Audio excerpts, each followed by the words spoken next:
Alors, voilà, donc le talk aujourd'hui, designer et durabilité, voilà, c'est un sujet un peu prétexte, catchy, designer, mais ça regroupe évidemment toute la question de la conception. Avec nous ce soir, nous avons Émilie Folsteck, excellemment bien prononcé, je ne le redirai pas, Je te pardonne. de la société DSS+, voilà. Et alors, Émilie, qu'est-ce que tu fais chez DSS+? Qu'est-ce qui se passe chez DSS+? Parle-nous de toi d'abord, et après peut-être tu diras ce qui se passe chez DSS+. Ça marche. Donc, enchantée tout le monde. Donc, mon nom, c'est Émilie Volsteek. Je te pardonne, c'est un nom impossible. J'ai Personne bien dit, n'arrive non, à- Volsteek. Ouais, qui était presque. Ouais. Moi, je suis de formation ingénieur en environnement et j'ai été amenée au cours de ma carrière à me spécialiser en fait dans tout ce qui est éco-design et décarbonisation à l'échelle d'une entreprise pour le secteur privé et en particulier dans les dernières années, j'ai surtout travaillé pour le secteur du luxe et le secteur de l'horlogerie et de la joaillerie. J'ai en plus de ça aussi une casquette de B-Leader. Donc j'accompagne les entreprises dans la certification B Corp.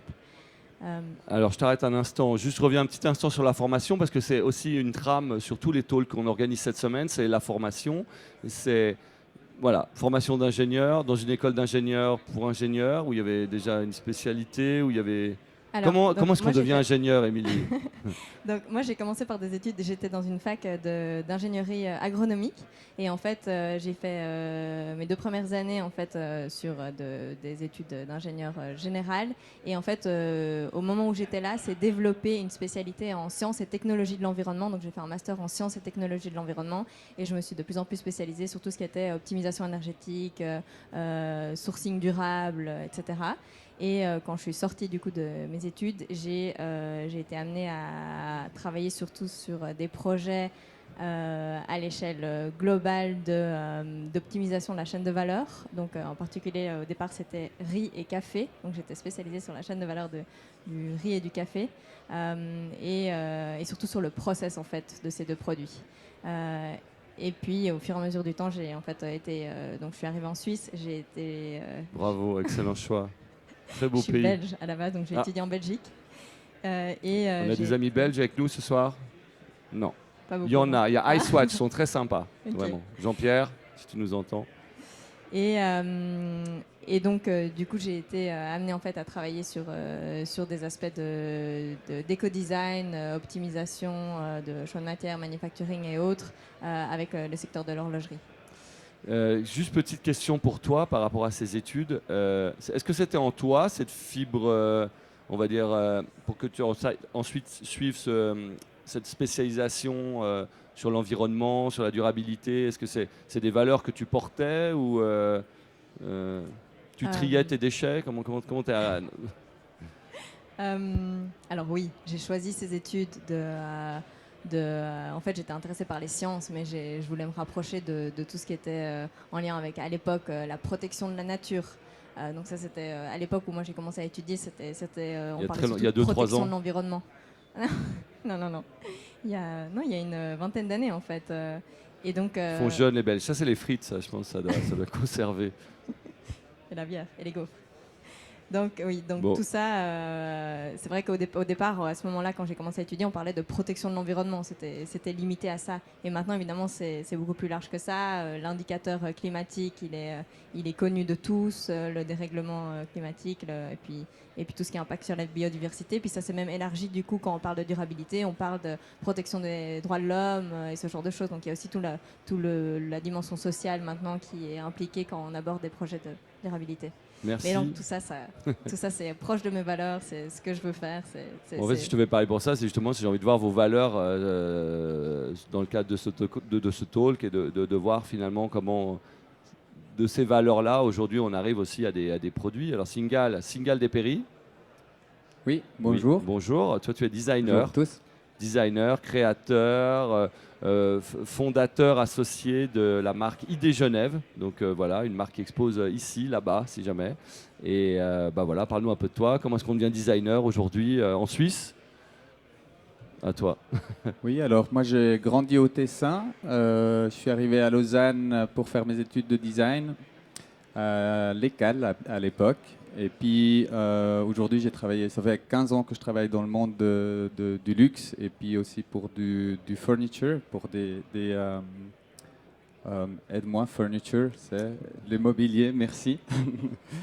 Et puis, effectivement, dans les études, par contre, il n'y avait pas cet aspect de la durabilité, c'était pas encore actuel du tout. C'est plutôt dans le domaine après de la montre et puis du luxe qui manquait quelque chose, en ayant vu toute la dimension de production aussi en Asie, etc., que oui, l'aspect durable a pris le dessus et on a décidé de lancer une marque qui l'incarne complètement, qui est...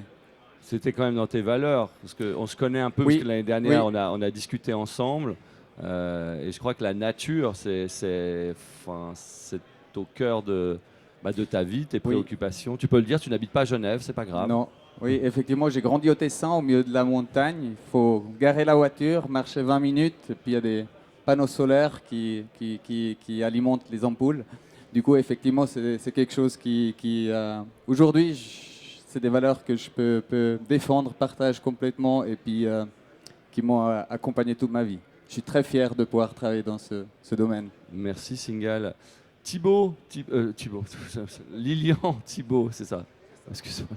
Lilian Thibault, donc de la marque de montre Awake, société Awake. Awake, tout à fait, la marque. Alors, Lilian, donc tu es son fondateur. Vous êtes 2 associés. Non, 3 associés. 3 associés. Et quel est ton parcours en fait? Est-ce que toi, tu es toi-même designer ou Pas du tout. Alors moi j'ai un parcours qui est différent. En plus je viens de pays différents. On a fait la Suisse, on a fait la Belgique. Oui. Moi je vais représenter la France ce soir. Excellent. Et donc moi j'ai un parcours qui est différent. J'ai travaillé une vingtaine d'années dans les médias et la communication. Alors faut savoir que dans mon parcours, tu parles de valeurs. Voilà. Moi j'ai grandi dans un foyer très sensible aux valeurs environnementales. Mes parents, ça avait limite des babacools. Mon père avait les cheveux plus longs que ma mère. Donc, tu vois, ça peut et arriver, du coup, j'ai toujours baigné dans une dimension assez sensible à l'environnement, alors que ce n'était pas forcément quelque chose qui était vraiment évoqué à l'époque. Et puis, je pense que l'accélérateur, ça a été l'arrivée de mes enfants, de jumeaux. Oui. Où je me suis dit, le monde qu'on va leur laisser, il est catastrophique. Comment est-ce que moi, au quotidien, je vais pouvoir essayer d'apporter quelque chose, ma pierre à l'édifice. Oui. Je ne suis pas ingénieur du climat, Oui. je n'ai pas choisi la bonne voie pour ça. Oui. Par contre, je me suis dit que ces valeurs-là, je pourrais les incarner dans un objet qui, pour moi, est important à double titre. C'est un objet qui symbolise le temps qui passe. Oui. Et c'est aussi une passion, dans la mesure où ça fait une vingtaine d'années aussi que je suis passionné d'horlogerie. Et je me suis dit que la deuxième partie de ma vie professionnelle, j'allais la consacrer à ce projet, un projet qui finalement soit l'écho de ma vision sur le monde. Et qui puisse me permettre d'avoir un intérêt qui aille au-delà de mon propre intérêt personnel ou celui de l'entreprise, c'est d'essayer d'éveiller les consciences. Cet éveil des consciences, c'est le nom de la marque, on l'a créé comme ça, et cet éveil des consciences, on veut le traiter... Awake. Awake, exactement. Pour ceux qui ne parlent pas américain, Awake. Ou anglais, c'est l'éveil des consciences. L'éveil des consciences, c'est attirer l'attention sur la beauté et la fragilité, c'est important, de notre planète, et de montrer qu'on est capable de faire les choses différemment, parce qu'aujourd'hui, on n'a plus vraiment le choix. Et que seul le changement de la façon dont on fait les choses, dont on les conçoit, dont on les fabrique, permettra d'avoir un réel impact sur la façon dont on consomme. Bravo. Carrière dans la publicité, donc ta première vie. Exactement. Et en fait, l'horlogerie, parce que tu étais passionné. Voilà, tu portais des montres. Exactement. Et puis, tout à fait. Voilà. Moi, je voulais leur donner... Je pense que l'horlogerie a un côté hyper... est devenu un symbole de statut. Et dans ma vision des choses, je pense que demain, le statut sera plus défini par les valeurs que par son compte en banque. Donc aujourd'hui, Awake, c'est porter des valeurs aussi, au fond, finalement. C'est exactement ça. C'est presque la conclusion, mais on n'a pas fini, on reste là. L'éveil des consciences, c'est une valeur en soi. Et en effet, tout ce qu'on fait au sein de Awake est drivé par cette vision des choses. Et donc, on fait tout en fonction de ça. Toutes les décisions qui sont prises sont faites en fonction de ces valeurs. C'est le pilier, c'est l'ADN de la marque. 3 associés, il y a un horloger ou c'est quoi vos profils là, j'en profite, après on parlera aussi peut-être des associés de ID Genève. Ouais, alors mes associés, il y en a un qui est Fred, que Singal connaît, qui est vraiment... Tout le monde connaît Fred, non? Qui est le designer, parce qu'on fait vraiment tout en interne. Et puis mon deuxième associé qui est Ndia, qui lui s'occupe de tout ce qui est finalement sourcing, matériaux, et essayer de trouver justement, pas seulement trouver des matériaux plus responsables, mais demain c'est les créer. Voilà. On va parler du sourcing. Singal, je reviens à toi juste un instant par rapport au design, par rapport à ton métier de designer, par rapport à ton approche sur le design. Est-ce qu'aujourd'hui, un designer, de par sa formation ou de par tout simplement des valeurs, on va designer durable? C'est-à-dire est-ce qu'il y a une démarche déjà d'avance dans lequel finalement, dans le dessin, dans la création, dans la conception, c'est le démarrage. C'est vraiment la feuille blanche. Et puis, en fait, déjà en amont, dans le crayon, finalement, il y a ces valeurs qui ressortent, ou c'est pas arrivé comme ça. Voilà, c'est un peu une question, en fait. Ah, oui, je pense que dans le métier de designer, déjà à la base, il y a cette recherche de matière, et puis qu'est-ce qu'on peut faire avec une matière, d'où elle vient, mais il y a pas cette recherche aussi de l'énergie qui a été utiliser, ouais, vraiment de faire toute la chaîne en fait des valeurs de la matière, de savoir d'où elle vient, comment elle a été récupérée, comment elle a été, si ou non, recyclée, etc. Je pense qu'aujourd'hui c'est beaucoup plus, on peut dire beaucoup plus vaste en fait la recherche qu'on fait pour dessiner une montre ou un objet en fait tout court. Aussi après, qu'est-ce que ça devient la matière un jour, ouais, c'est tout le cycle en fait qui est intéressant et puis ça, il y a un gros changement, effectivement, quand on veut travailler autant que designer. Quand un designer travaille pour un produit qui est plus circulaire ou bien plus avec circulaire, je sais pas, tout le monde peut-être connaît le mot de circulaire ou de la notion de circularité. Peut-être que tu veux définir. Si la meilleure personne pour donner. T'es la bonne personne pour C'est la bonne personne. Oui, en fait, circulaire, c'est oui, connaître. Ouais, tout le cycle d'une matière en fait, d'où elle vient, qu'est-ce qu'on en fait, comment elle a été transformée, qu'est-ce qu'elle devient au moment que c'est le produit qui est porté ou bien qui est utilisé par le consommateur, qu'est-ce que ça devient après coup une fois qu'il a atteint sa fin de vie en fait, et puis comment la matière elle peut être récupérée. C'est un cycle, c'est une boucle complète qui doit se répéter et puis pouvoir se répéter idéalement à l'infini. Et puis là, c'est là qu'il y a un enjeu qui est assez conséquent. Et pour cela, on a besoin d'experts. Donc c'est là où Émilie, c'est pour toi, évidemment. Et parce que, alors, pour finir un petit peu avec ton parcours et le fait que de ta spécialisation, finalement, au début dans l'ingénierie, donc il y a 20 ans, hein, pour ceux qui ne le croiraient pas, donc de cette précision. Et aujourd'hui, tu accompagnes ces entreprises, finalement, tout au long de ce cercle, c'est ce qu'on peut dire. Donc je crois que Singal a très bien expliqué. L'idée c'est de prendre en compte l'ensemble de la chaîne de valeur, en amont et en aval également. Mais donc quand on parlait de choisir des matériaux, on réfléchit à l'impact potentiel du matériel tant à sa production que lors de l'usage et en fin de vie. Et donc ça c'est l'idée de vraiment prendre l'ensemble de la chaîne de valeur, et donc on appelle ça, quand on analyse en fait l'ensemble de cette chaîne de valeur, on appelle ça une analyse de cycle de vie, et on en déduit des impacts quantifiés, par exemple climatiques. Donc c'est là qu'on va dire l'impact d'une montre sur toute sa chaîne de valeur, c'est X tonnes carbone ou X kilos carbone, mais ça pourrait aussi être impact sur la biodiversité, impact sur l'usage de la terre, l'usage de l'eau. Voilà, il y a toute une série d'indicateurs dont on peut tenir compte quand on essaie d'englober l'ensemble de l'impact d'un produit. Et en plus de ça, donc, on réfléchit à vraiment la production de la matière et sa fin de vie, mais on réfléchit aussi à comment est-ce qu'elle a été acheminée, donc au niveau du transport, en amont, en aval. On réfléchit à l'impact qu'aura sa fin de vie, si c'est réutilisé, si c'est recyclé, ou si c'est au contraire incinéré ou mis en landfill. Enfin, il y a plein de voies différentes qu'on peut choisir, qui sont possibles, et que du coup on peut choisir au moment où on design un produit. Et non seulement il y a une collaboration finalement entre le designer et la spécialiste sur ce choix. C'est-à-dire que dans la démarche, tu peux intervenir, hein, Lilian, aussi, dans cette démarche-là, il y a... donc toi, tu imagines, et en imaginant, alors tu poses le crayon, et puis tu t'appelles Émilie, et puis tu dis, est-ce que ce matériau existe ? Comment ça se passe concrètement ? Non, concrètement, oui, je pense qu'il y a de plus en plus de collaborations qui vont se faire entre effectivement des ingénieurs de matière ou ingénieurs environnementaux et puis des designers effectivement dans le futur. Parce qu'il faut pouvoir quantifier les choses. On a toujours l'impression qu'on va dans le bon sens, mais on découvre qu'il y a plein d'étapes ou bien de petits éléments qui nous échappent en premier abord et puis qu'on se rend compte en fait en faisant des analyses plus approfondies qui peuvent être améliorées ou bien aussi fausses même, Oui. carrément. C'est ce qui se passe entre vos 3 associés, là, Lilian, chez Awake, c'est-à-dire que tu disais qu'il y avait un 3e associé qui était spécialisé justement dans le sourcing. Qu'est-ce qui se passe? Lui, il amène la matière, il la pose sur la table et il dit voilà, on va travailler avec cette matière. Non? Est-ce que ça se passe comme ça ou... Ouais, alors déjà par rapport à la matière, j'ai précisé 2 choses. C'est que, Singal, tu parlais d'économie circulaire, enfin de circularité.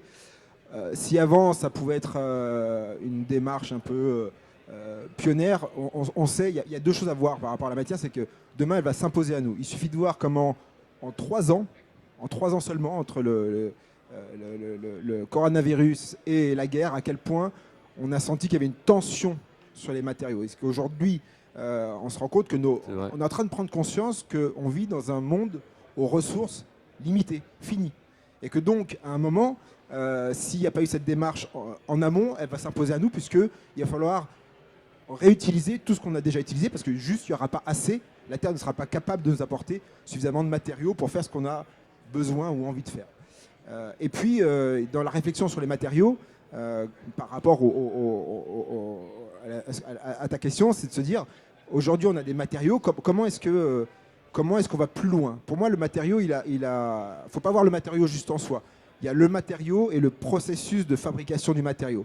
Et les deux, on parle souvent de matériaux de recyclage, mais on peut aussi, demain, on doit réfléchir à quelles sont les technologies qui vont nous permettre de réduire même l'impact du recyclage, parce qu'aujourd'hui, l'impact a un recyclage. Oui. Et donc, l'idée, c'est d'aller chercher des matériaux qui nécessitent beaucoup moins d'énergie pour être développés, pour être mis au point.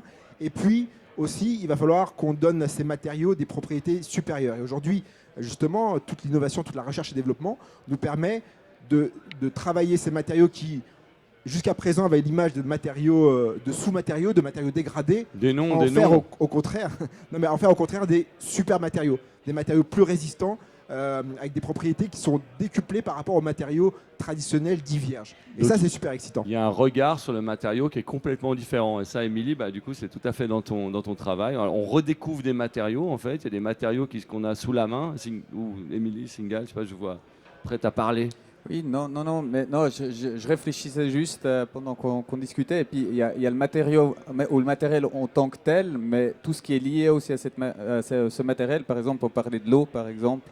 Pour arriver à transformer un matériel, on a besoin d'autres matières premières, qui peuvent être l'eau ou de l'énergie, etc., qui vont être de plus en plus rares aussi, et puis auxquelles il faut faire super, super attention, et puis qui vont avoir une valeur complètement différente dans le futur. Du coup, c'est un écosystème très, très complexe à prendre en compte à chaque fois qu'on développe quelque chose avec ces matières ou un matériau qui dépend d'autres matières. Le meilleur exemple, c'est tout ce qui est à partir de, tous les matériaux biosourcés. Qu'est-ce que c'est un matériel matériaux biosourcés? Alors justement, la définition est très peu encadrée, même. Ben oui, le jus de pomme est un matériau biosourcé en effet, mais c'est vrai que du coup il y a souvent des confusions. On appelle un matériau biosourcé un matériau qui a même un très faible pourcentage parfois de matière organique, et parfois c'est mixé avec des résines et des plastiques, et du coup qui en font en fait au final un produit qui est impossible à valoriser, et parfois c'est même ou recyclé, et parfois c'est même marketisé comme un produit qui est compostable ou biodégradable, alors qu'il ne l'est que dans des conditions d'humidité, des méthaniseurs industriels qu'on trouve presque nulle part. Donc ouais, il y a il y a pas assez de manque de transparence en fait. de... C'est aussi juste un manque de compréhension en fait, et de la désinformation. Donc ça fait vraiment partie aussi de notre boulot en tant qu'ingénieur en environnement, d'informer et de sensibiliser en fait les gens sur les différentes, la complexité en fait à engager quand on fait le choix dans un matériel, pour pas shifter un problème vers de trouver un autre problème. Voilà.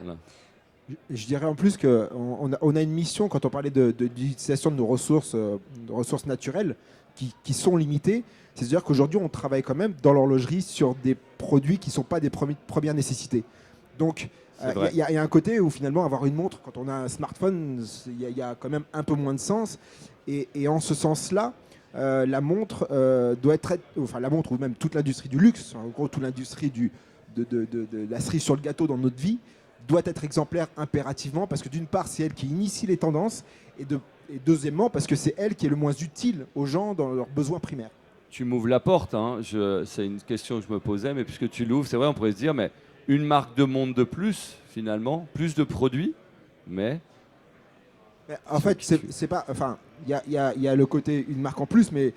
Non, pas marque en plus, des montres en plus. Il y a des montres en plus, mais ces montres-là, voilà. théoriquement, elles sont censées remplacer des montres qui sont moins bien faites. Voilà. Donc, ça fait une marque en plus, ça ne veut pas forcément dire une montre en plus sur le marché. Dans le sens où peut-être que le client s'intéressera plus à une marque qui a une démarche qui elle, est plus respectueuse, plus durable, et il se dira, bon, bah, la montre que je voulais est sympa, mais finalement, aujourd'hui, elle m'inspire moins que celle de... Donc, il n'achètera pas forcément les deux. Enfin, faut espérer. Bon, on va parler du client après, mais Singa, je voyais que tu voulais réagir par rapport... Non, mais c'était par rapport à la marque en plus. La marque en plus. La montre en plus. La montre en plus. Non, mais en fait, je pense que c'est super important que le consommateur il puisse avoir des produits alternatifs, en fait, tout simplement. Parce que quand le produit alternatif il n'existe pas, bah, c'est difficile de leur demander d'avoir une opinion publique qui change aussi et puis qui tranche aussi à un moment donné. C'est juste. Et puis, je pense que c'est hyper important qu'il y ait des exemples de marques qui font autre chose. Nous, j'espère plein d'autres, qui prennent une démarche qui soit différente et puis engagée. Quand tu ouvres la voie, finalement, tu montres que c'est possible de faire autrement. Et dans ce cas-là, ça commence un peu à dire les autres marques, les plus grandes marques, les grands groupes, si eux y arrivent, quand même, on doit pouvoir le faire. Et c'est ça qui va amener un changement, c'est-à-dire d'être pionnier, c'est d'ouvrir la voie. C'est pas être le seul, on n'a pas du tout des velléités à être seul sur notre marché, c'est pas notre précaré. Oui. L'idée, c'est justement d'inspirer les consommateurs à consommer différemment, les clients, et d'inspirer les marques à produire différemment. Et c'est là qu'on aura gagné, en tout cas qu'on aura amélioré les choses. Oui. Et je pense aussi intéressant de dire, parce qu'on parlait de produire des montres en plus. Je pense que dans l'état d'esprit des deux marques ici, il y a aussi une idée de mettre sur le marché des produits qui sont réparables et où il y a des services de maintenance qui permettent d'augmenter la durée de vie en fait, du produit. Parce que si, par exemple, il y a quelqu'un qui veut changer de style ou qui a une montre qui n'est pas fonctionnelle, elle peut soit la mettre à la poubelle et acheter une autre montre, soit avoir un service après-vente qui lui permet en fait, d'augmenter la durée de vie de son produit et du coup de réduire, d'aller vers une montre en moins, entre guillemets, et donc du coup de réduire l'impact. Tout à fait. Et je pense qu'il y a aussi un autre point, c'est-à-dire au-delà de la production, c'est comment est-ce qu'on adapte cette production. Aujourd'hui, il y a des nouveaux modèles qui permettent, par exemple, sur des précommandes, des choses comme ça, de ne jamais produire plus que finalement ce que la demande est là. On sait qu'il y a des groupes qui ont racheté leur stock pour les refondre, des invendus, des choses qui n'arrivent plus à valoriser. Exactement. Quand on fait des petites productions et quand on les adapte à la demande, on est quasiment sûr et certain d'avoir aucune surproduction. C'est bien pour la planète, c'est bien aussi pour la trésorerie de l'entreprise, parce que surtout quand on est des petites entreprises, il faut piloter ça au cordeau. Et donc finalement, c'est bénéfique sur les deux sujets. Petit retour sur les matériaux. Émilie, tu voulais réagir? Non, juste sur le fait que si en plus de ça, il y a quelque chose une sorte de marché de seconde main, même interne à la marque, c'est une autre manière aussi d'augmenter de nouveau la durée de vie d'un produit. Petit retour sur les matériaux alors. Singal, tu nous as apporté des objets. Ah oui. Maryse. On a du packaging de ID Genève. Et puis, pourquoi j'ai amené ça? C'était pour parler des matières, pour avoir en fait des exemples plus concrets, simplement, pour qu'on comprenne mieux ce qu'on fait. Ça, par exemple. Est-ce que je fais tourner, comme on dit? Ah oui, on peut faire tourner, bien sûr. Mais typiquement, dans le packaging, vous pouvez sentir aussi l'odeur. Ça sent vous allez me dire à quoi ça fait penser. C'est en chocolat, je crois. Oui, non, c'était juste pour aussi... On ne croque pas, monsieur. On ne croque pas dans le matériau. Non, c'est juste pour un peu le débat sur la matière en elle-même. C'est que ce qui nous intéresse, c'est pas forcément que la matière. Dans ce cas de figure, on est dans un packaging qui est fait en algues. On a un autre exemple aussi en gros plan de l'intérieur du... Voilà. Bon, En algues donc. C'est fait en algues. Et puis ce qui nous a intéressé dans ce développement, c'était pas forcément que le fait que ce soit utilisé en algues et puis que c'est quelque chose qu'on peut jeter dans la nature, qui se décompose tout seul, qui est 100% biodégradable dans le compost ou n'importe où. Mais aussi en fait que l'algue, par exemple, c'est un produit qui déjà à la base, à la croissance, ça absorbe 20% plus de CO2 que par exemple un arbre. Du coup, il y a, dans le développement des projets qu'on a, on est sensible à vraiment la chaîne de valeur, même l'impact que ça peut avoir à la production de la matière première en elle-même qu'on utilise en fait.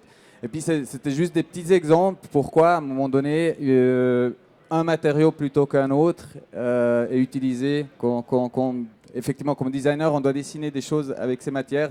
C'est tout ce processus qui nous intéresse et puis qui fait naître d'autres matières, qui fait utiliser d'autres matières qui ne sont pas du tout habituelles dans le domaine dans lequel on travaille design, aujourd'hui. c'est comme vous me l'avez rappelé tout à l'heure, c'est la conception même. Voilà, c'est le design, ce n'est évidemment pas que le dessin, c'est évidemment la conception même. Du coup, le matériau vient vraiment, avec ses contraintes, change aussi là pour le coup ta vision du dessin. Complètement. Par C'est des exemple, sur une matières algue, qui... est-ce qu'il y a Selon la matière, on ne dessine pas pareil. Effectivement, selon la production elle-même de la matière, on ne dessine pas pareil. Tout a un impact direct sur le design et puis sur le développement du design. D'ailleurs, de notre métier, du coup, c'est directement lié à tout ça. C'est ça qui est intéressant, par contre. Aussi. Lilian, parmi les matériaux qu'il y a chez Away, sur lesquels soit vous avez déjà implémenté dans vos montres ou à venir. Et je profite peut-être juste de Théo qui nous montre. Alors ça, c'est le bracelet de ID Genève. ID Genève, oui. C'est quoi? C'est du nubuck comme le canapé ou Non, c'est du liège. C'est du liège, voilà. Oui. Donc ça, c'est alors on revient sur le thème de tout à l'heure sur l'alcoolisme dans l'horlogerie. Donc c'est les bouteilles de vin. N'importe quoi. C'est un vrai sujet qu'on traitera l'année prochaine, je pense. Chez Awake, est-ce qu'il y a des matériaux stars que vous avez déjà sourcés, déjà implémentés, par exemple dans ce produit-là Alors là, oui, nous, on travaille uniquement sur des matériaux recyclés. Donc on travaille là sur un titane, la montre est dans un titane recyclé.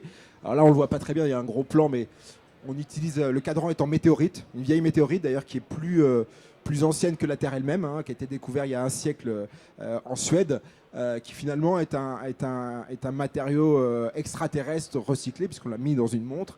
On travaille avec un bracelet qui est fait en biomatériaux, tu parles de biomatériaux, qui nous permet de réduire de 60% l'usage d'énergie fossile dans sa fabrication. Et je pense que là, des matériaux, il y a aussi les technologies. C'est-à-dire qu'on est la première marque à avoir intégré avec un partenaire qui s'appelle Stis, qui est au fond, qui nous permet de créer un double digital qui nous permet de donner accès à des expériences. Il y a toute une partie servicielle de dématérialisation qui permet d'avoir systématiquement ces papiers, on ne peut plus les perdre, ils sont dématérialisés. Et puis à travers la blockchain, on ouvre de nouvelles perspectives puisqu'on est capable d'observer la Terre depuis l'espace en quelques secondes depuis sa montre, depuis le verre NFC intégré dans la montre, qui permet de donner accès à des choses, à des expériences cognitives et émotionnelles qui sont toutes nouvelles dans l'industrie horlogère. Je pense que la montre est un objet physique. Nous, on va encore plus loin que le physique. On montre aussi toute la transparence, toute la traçabilité de ce qu'on fait à travers justement les matériaux et en l'occurrence le verre saphir de la montre. Voilà. Alors, ces nouveaux matériaux, Émilie, quels sont-ils? Il y en a encore sur lesquels tu travailles ou sur lesquels que tu promeus Est-ce qu'il y a des secrets que tu pourrais nous dévoiler Non, j'ai pas de grands secrets, mais disons que c'est vrai que moi, dans les analyses d'impact qu'on fait, très souvent, on voit que le matériau le plus impactant, c'est en fait les métaux précieux et les pierres précieuses. Et donc, du coup, c'est vrai que moi qui ai vraiment une intention d'essayer de trouver là où je peux avoir de l'impact positif, on va dire ça comme ça. En fait, moi, j'ai concentré pas mal de mes efforts dernièrement sur ces chaînes de valeur-là. Et du coup, on parle beaucoup c'est vrai qu'on parle beaucoup, par exemple, des initiatives sur les mines d'or et d'autres métaux ou les mines de diamants et de pierres précieuses. Il y a aussi tout l'enjeu d'optimiser les filières de recyclage de tous ces métaux et de toutes ces pierres. Et voilà, pour donner un ordre de grandeur, l'or recyclé, c'est 150 fois moins impactant que de l'or miné, même si ça provient de mines artisanales, bien gérées, etc. Et puis c'est vrai que du coup, ça donne envie d'optimiser en fait ces chaînes de valeur-là. Et c'est très souvent 40% ou plus de l'impact, ces matériaux-là. Et de manière générale, les matières premières représentent plus de 80% de l'impact si on prend l'indicateur climatique du secteur du luxe, enfin du secteur de l'horlogerie. Donc ça vaut vraiment la peine. Impressionnant, c'est vertigineux. Matériaux, moi je pense à l'acier évidemment. Singal, tu veux nous parler d'acier? Oui, on peut parler d'acier volontiers. Alors, l'acier que nous on utilise. Qui est au cœur de Idées Jeunes, avant de dire que j'ai posé une question un peu bizarre, non? Non, pas du tout. Ça te va? C'est juste que j'en ai parlé beaucoup, du coup je sais plus par où commencer en fait.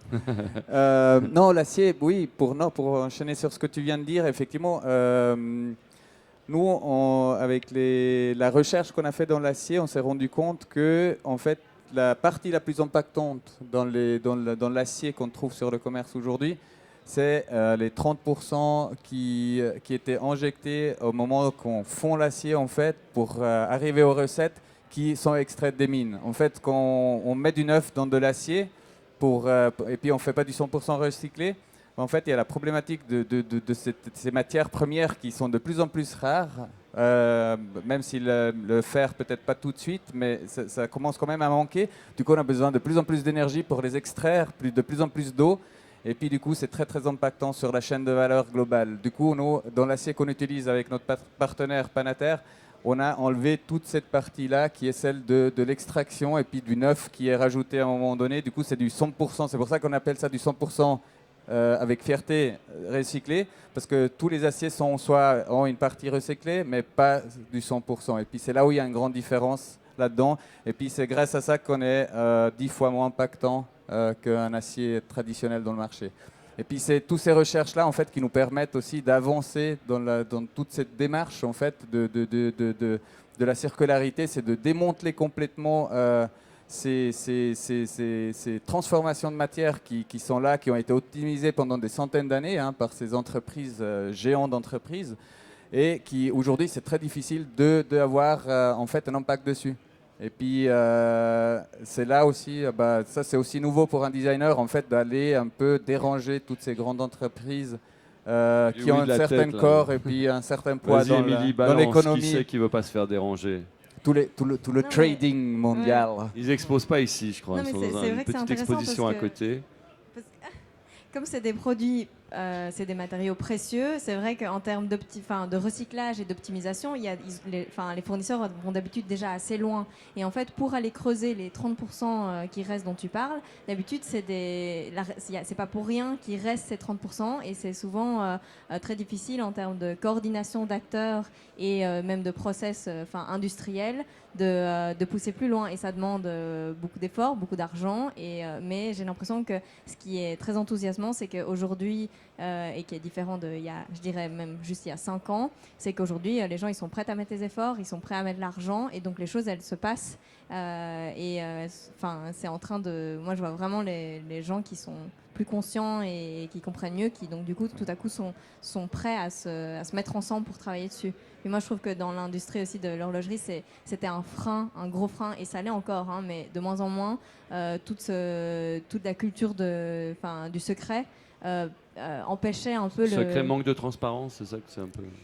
C'est un sujet qui est revenu tout au long Ouais. de cette semaine, Du coup, sur c'était le un peu un designer frein, caché, sur C'est cette un frein à la problématique. collaboration. Or, si on veut optimiser, justement, si on veut aller toucher à ces 30% qui restent, on va être obligé de se mettre ensemble pour pouvoir avoir un poids suffisant chez les géants fournisseurs dans l'industrie métallurgique ou de pierres précieuses. Donc moi je trouve très enthousiasmant, parce que je trouve qu'il y a des choses qui se passent même chez les grands. Hier il y a eu une annonce de Chopard sur l'acier également. Alors ils vont pas aller jusqu'à du 100% demain, mais ils ont déjà annoncé je pense 90% pour l'horizon 2030 je crois. Oui. Donc voilà, il y a des choses, on voit qu'ils sont prêts à se oui, je crois. mobiliser. Il y a le communiqué qui est sorti, je sais pas. Oui. Il y a Julia Roberts qui est venue. Il y a Julia. annoncer Julia est que- En venue. tout cas, il y avait expliquer. Julia Roberts. Pretty Woman. Je l'ai vu, j'y étais lundi. Par contre, on va donner un Ah, toi, chiffre. tu l'as Je vu? sais Moi, si j'ai pas je eu l'ai vu. l'occasion. Elle t'embrasse d'ailleurs. Et t'enverras un message. Non, alors je sais pas si c'est dans le communiqué parce qu'on me l'a dit d'une certaine manière, mais vous allez me corriger ou pas. C'était la quantité d'acier qui est utilisée chez Chopard. Elle est dans le communiqué peut-être. Alors on ira voir le communiqué, mais moi j'avais été assez impressionné.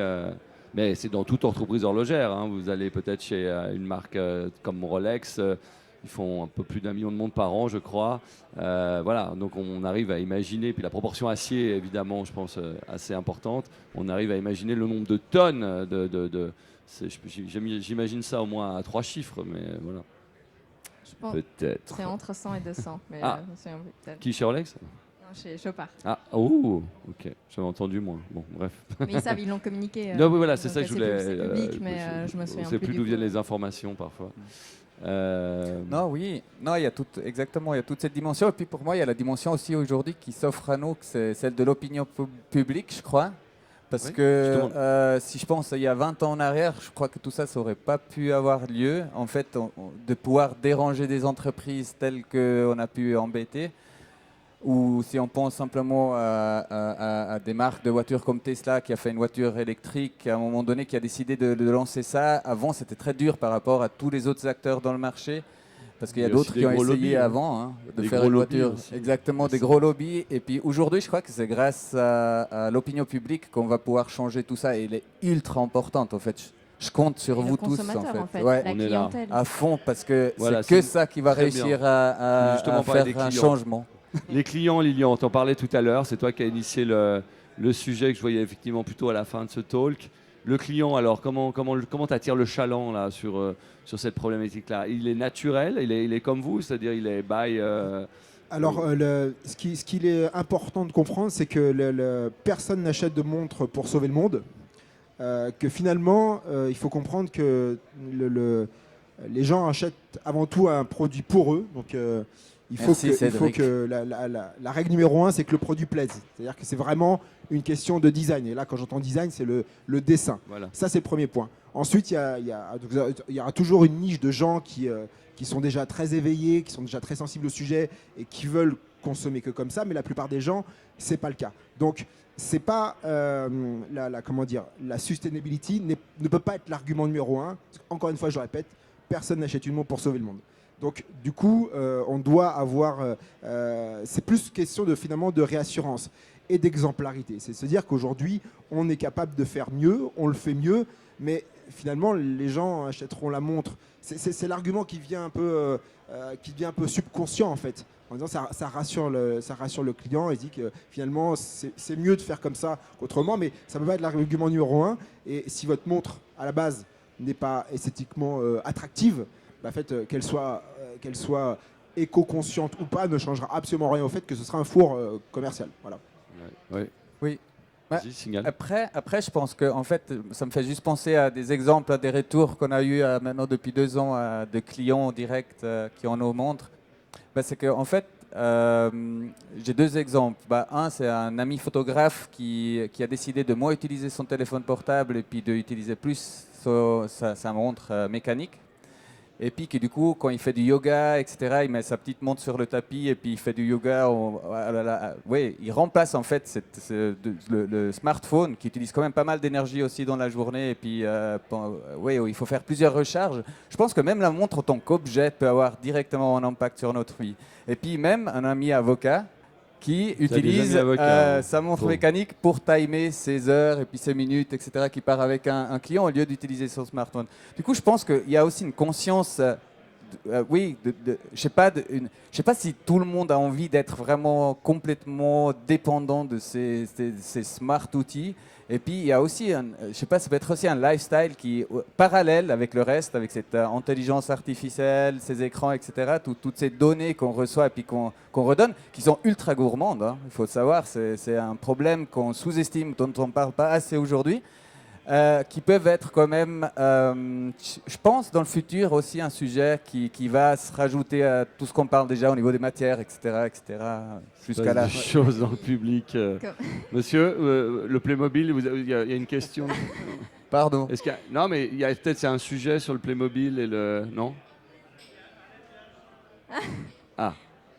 Très bien, excellent. Je voulais quand même ajouter, parce que moi je suis d'accord qu'on n'achète pas une montre pour sauver le monde, mais comme tu l'as très bien dit que c'est un objet symbolique et c'est un objet porteur de valeur, on pourrait choisir quand même un produit basé sur le fait que ça démontre une certaine responsabilité en termes de durabilité.